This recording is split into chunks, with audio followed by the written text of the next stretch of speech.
I went to the urgent care. I remember she cried a lot, and I cried a lot. PJ was sort of stable. We find out that his blood sugar is through the roof and that most likely it's diabetes. And of course they came in and said, we want you to go by ambulance. I'm going, well, I can drive him. You know, he's oriented, we're fine. No, maybe not for very long.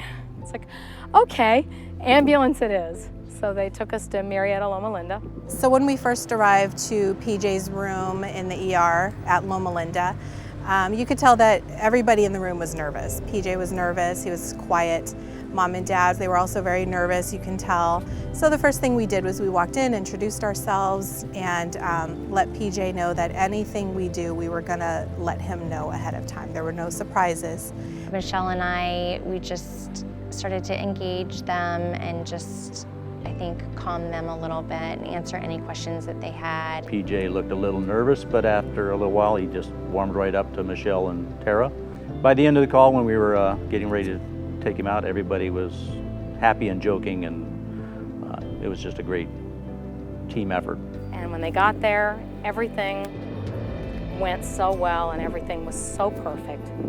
Got him transferred onto the bed. I'm like, you're good? He said, I'm good. And by the time they left with him, I took a deep breath. It was like, I'm okay. It's like family just walked out the door with him. Basically found out that he's got to be transported to a children's hospital. We crossed our fingers and watched him get on the helicopter, and it was kind of emotional and a little scary. And fortunately, within 24 hours, he started perking up. By the next day, he was getting hungry. So we figured, oh, he's hungry. Things must be looking up.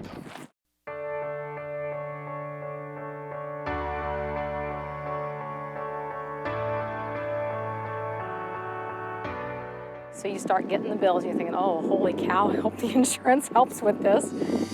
But your business office just continued what the flight crew started in the beginning, which was to make us feel like we were important. She said, finding out my son's illness, it's a lot to deal with right now, you know, the medical bills, the finances. So I was able to assist her in getting that resolved. Our initial conversation, she was very thankful that, that we saved her, well, we as a company saved her son's life. So she even mentioned that we were the angels and we were her angels in the sky.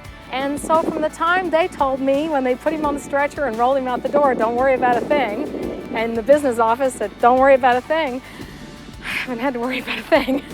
I've had to just focus on him.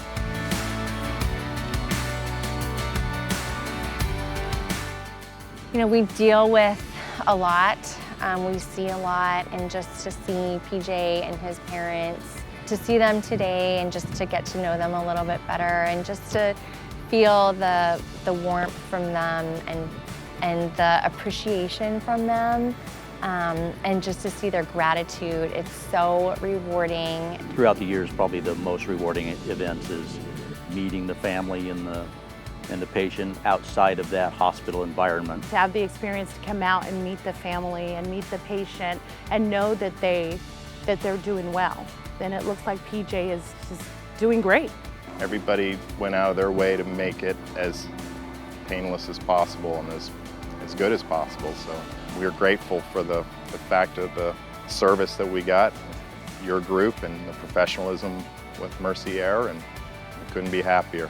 Since then, it's not been the same, you know, but I'm gonna pull through it, and I think it's gonna be all right. So thank you from the bottom of our hearts. You guys really, when I told Carmen you were our angels in the sky, you really are.